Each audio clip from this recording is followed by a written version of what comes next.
Welcome to వీక్షణం. ఒకప్పుడు దండకారణ్యంలో దడ పుట్టించిన దళంలో ఇప్పుడు ఆపరేషన్ కగార్ కంగారు పుట్టిస్తోంది. ఒకానొక సమయంలో పోలీసులకు చెమటలు పట్టించిన మావోయిస్టులకు ఇప్పుడు వరుస ఎన్కౌంటర్లతో టెన్షన్ మొదలైంది. మరో ఏడాదిలో భారత్ని మావోయిస్టు రహిత దేశంగా మార్చేందుకు కేంద్రం కంకణం కట్టుకున్న వేళ ఆ మావోయిస్టుల నుంచి శాంతి చర్చల ప్రకటన రావడం దేనికి సంకేతం? ఇది దళం వ్యూహమా? ఉనికిని నిలుపుకునే ప్రయత్నమా?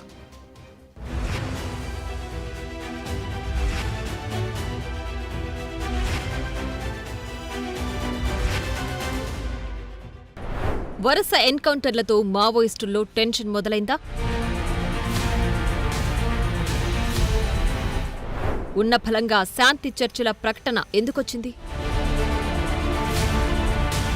5, 10 కాదు 20 ఏళ్ల తర్వాత శాంతి చర్చలకు సిద్ధమంటూ మావోయిస్టులు ప్రకటించడం ఇప్పుడు చర్చనీయాంశంగా మారింది. ఇందుకు సంబంధించి మావోయిస్టు కేంద్ర కమిటీ అధికార ప్రతినిధి అభయ్ పేరుతో ఓ లేఖ విడుదలైంది. శాంతి చర్చల కోసం కేంద్ర రాష్ట్ర ప్రభుత్వాలు సానుకూలంగా స్పందిస్తే కాల్పులు విరమిస్తామని ప్రకటించారు మావోయిస్టులు. శాంతి చర్చల కోసం సానుకూల వాతావరణం సృష్టించాలని కోరారు. ప్రజా ప్రయోజనాల కోసం చర్చలకు సిద్ధమేనని ప్రకటించారు. అదేవిధంగా ఛత్తీస్గఢ్, మహారాష్ట్ర, ఒడిశా, జార్ఖండ్, తెలంగాణలో హత్యాకాండలు ఆపాలని డిమాండ్ చేశారు. అయితే ఇన్నేళ్లు లేనిది మావోయిస్టులు సడన్ గా ఎందుకు శాంతి చర్చల ప్రస్తావన తెచ్చారనేదే అంతుపట్టడం లేదు. కొన్ని నెలలుగా జరుగుతున్న వరుస ఎన్కౌంటర్లతోనే వాళ్లు దిగొచ్చారా, లేక మరేదైనా వ్యూహం ఉందా, ఇంకేమైనా కారణాలున్నాయా అనేది సస్పెన్స్ గా మారింది. దాడికి ప్రతి దాడిని ఎన్కౌంటర్లకు గన్ కౌంటర్లని ఎంచుకునే మావోయిస్టులు ఉన్నట్టుండి తుపాకీని పక్కన పెట్టి శాంతి చర్చల కోసం సిద్ధంగా ఉన్నామని ప్రకటించడంపై అనేక ఊహాగానాలు చర్చకొస్తున్నాయి. ఎవ్వరూ ఊహించని విధంగా దేనికోసం ఇలాంటి నిర్ణయం తీసుకున్నారన్నదే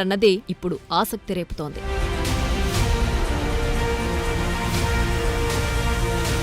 2024 జనవరిలో కేంద్ర ప్రభుత్వం, మావోయిస్టు ప్రభావిత రాష్ట్రాలు కలిసి మావోయిస్టుల ఏరివేతే లక్ష్యంగా ఆపరేషన్ కగార్ చేపట్టాయి. ఈ క్రమంలో వందలాది మంది మావోయిస్టులు పోలీస్ ఎన్కౌంటర్లలో చనిపోయారు. ఇది మావోయిస్టు పార్టీకి పెద్ద ఎదురుదెబ్బ అనే చెప్పాలి. దీంతో క్రమంగా మావోయిస్టు పార్టీ దళాలు బలహీనపడుతున్నాయి. కొన్ని నెలలుగా దండకారణ్యంలో జరుగుతున్న వరుస ఎన్కౌంటర్లను ఆపేయాలని బస్తర్ ప్రాంతంలో మోహరించిన కేంద్ర రాష్ట్ర ప్రభుత్వ సాయుధ బలగాలను బ్యారక్లకే పరిమితం చేయాలని, కొత్త క్యాంపుల ఏర్పాట్లను నిలిపివేయాలని మావోయిస్టు పార్టీ ఎప్పటినుంచో డిమాండ్ చేస్తోంది. కానీ 15 నెలలుగా ఆపరేషన్ కగార్ని తీవ్రస్థాయిలో కొనసాగిస్తున్నాయి కేంద్ర రాష్ట్ర ప్రభుత్వాలు. ఈ క్రమంలో దేశవ్యాప్తంగా ఇప్పటి వరకు 400కు పైగా మావోయిస్టు పార్టీ నాయకులు, కార్యకర్తలు, వివిధ స్థాయిల్లోని కమాండర్లు ఎన్కౌంటర్లలో చనిపోయారు. వీరిలో కొందరు ఆదివాసీ ప్రజలు కూడా ఉన్నారనేది మావోయిస్టుల వాదన. అందువల్ల ఉన్న ఫలంగా ఎన్కౌంటర్లని ఆపేసి శాంతి చర్చల కోసం సానుకూల వాతావరణం సృష్టించాలని ప్రకటన విడుదల చేయడం చర్చనీయాంశమైంది.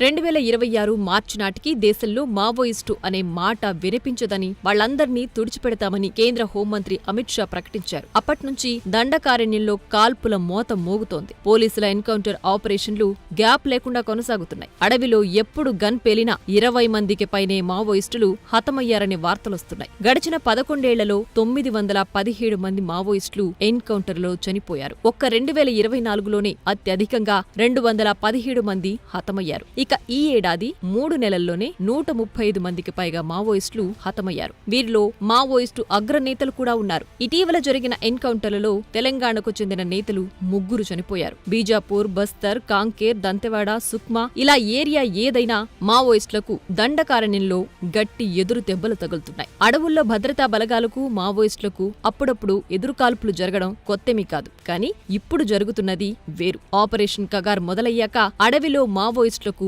పట్టు తప్పింది. పోలీసుల పట్టు పెరిగింది. వందలాది పోలీసుల బలగాలు అడవుల్ని జల్లెడపడుతున్నాయి. అటవీ గ్రామాల్లో బేస్ క్యాంపులు ఏర్పాటు చేసుకుని అత్యాధునిక ఆయుధ సంపత్తితో మావోయిస్టుల ఏరివేతే లక్ష్యంగా ముందుకు సాగుతున్నాయి. దీంతో గడిచిన కొన్ని నెలల్లో దండకారణ్యంలో దృశ్యమే మారిపోయింది.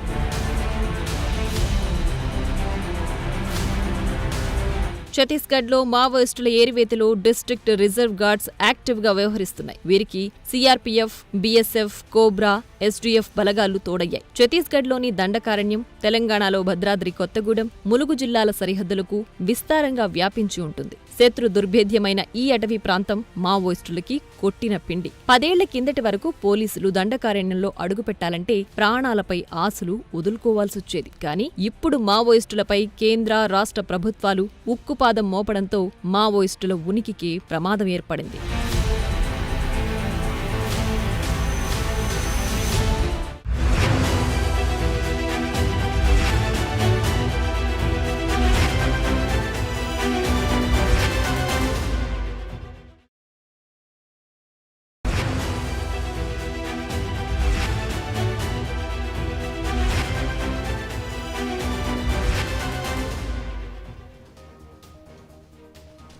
ఒకప్పుడు దండకారణ్యంలోకి అడుగు పెట్టాలంటే అంతా వణికిపోయేవారు. కానీ ఇప్పుడు ఆ పరిస్థితులు లేవు.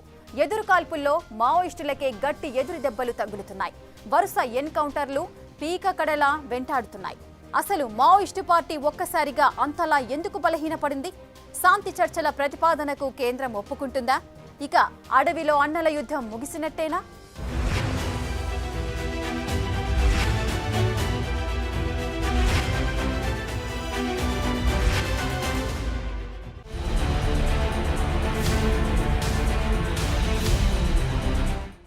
టెన్షన్ పెడుతున్న వరుస ఎన్కౌంటర్లు. అడవిలో పరిస్థితులు మారిపోయాయా?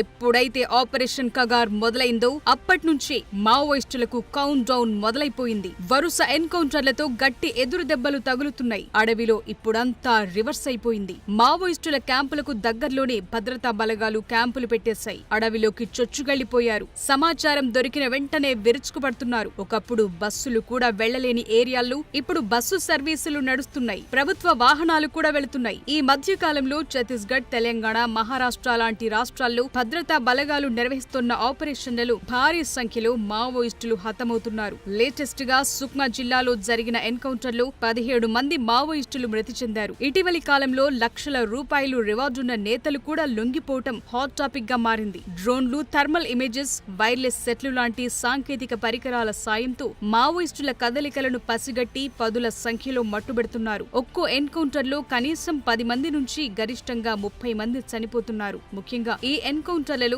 మావోయిస్టు అగ్రనేతలు కూడా హతమవుతున్నారు. ఇది మావోయిస్టు పార్టీకి పెద్ద దెబ్బ అని చెప్పాలి. వీరి మరణం పార్టీ సంస్థాగత నిర్మాణాన్ని బలహీనపరుస్తోంది.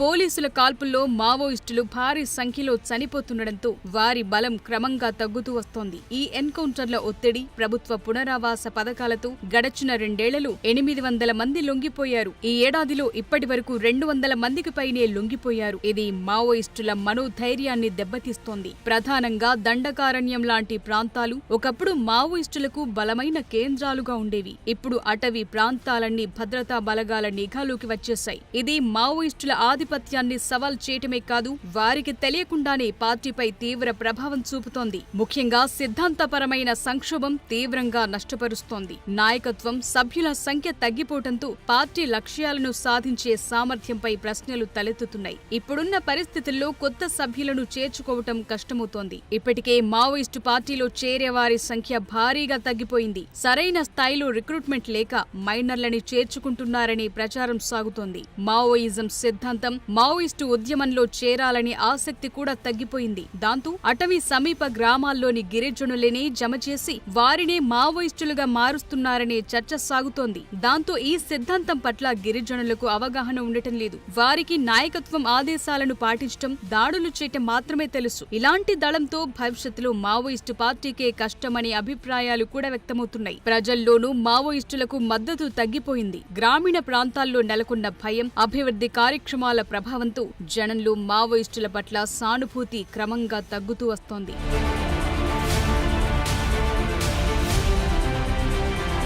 2004లోనూ ప్రభుత్వంతో శాంతి చర్చల కోసం పీపుల్స్ వార్ సెంట్రల్ కమిటీ వచ్చింది. అప్పుడు జరిపిన చర్చలు విఫలమైన 2-3 రోజుల్లోనే తామంతా నేపాల్ మావోయిస్టు పార్టీలో విలీనమైపోతున్నట్టుగా ప్రకటించారు. ఇది అందరినీ షాక్ కి గురిచేసింది. దాంతో ఇప్పుడు మళ్లీ మావోయిస్టులే శాంతి చర్చలకు సిద్ధంగా ఉన్నామని ప్రకటన చేయడంతో మళ్లీ అలాంటి వ్యూహంతో ఏవైనా వస్తున్నారా అని అనుమానం తలెత్తుతోంది. మావోయిస్టు పార్టీ కోలుకునేందుకు మళ్లీ బలపడేందుకు ఈ శాంతి చర్చలను ఓ అవకాశంగా మలుచుకోవాలనుకుంటున్నారా అని సందేహం కలుగుతోంది. గతంలో ప్రభుత్వాలే మావోయిస్టులను చర్చలకు రమ్మని ప్రతిపాదించేవి. కానీ ఇప్పుడు సీన్ రివర్స్ అయింది.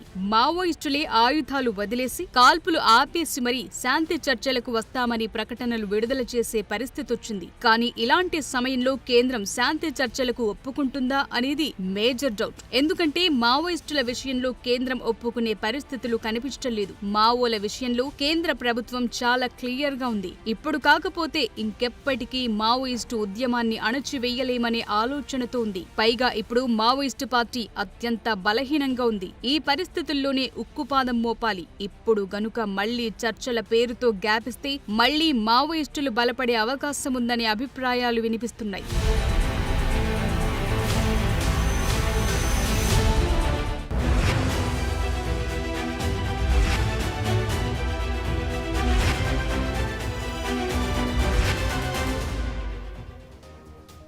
ఇప్పటికే కేంద్రం 2026 మార్చి నాటికి మావోయిస్టు ఉద్యమాన్ని సమూలంగా నిర్మించాలనే లక్ష్యంతో ఉంది.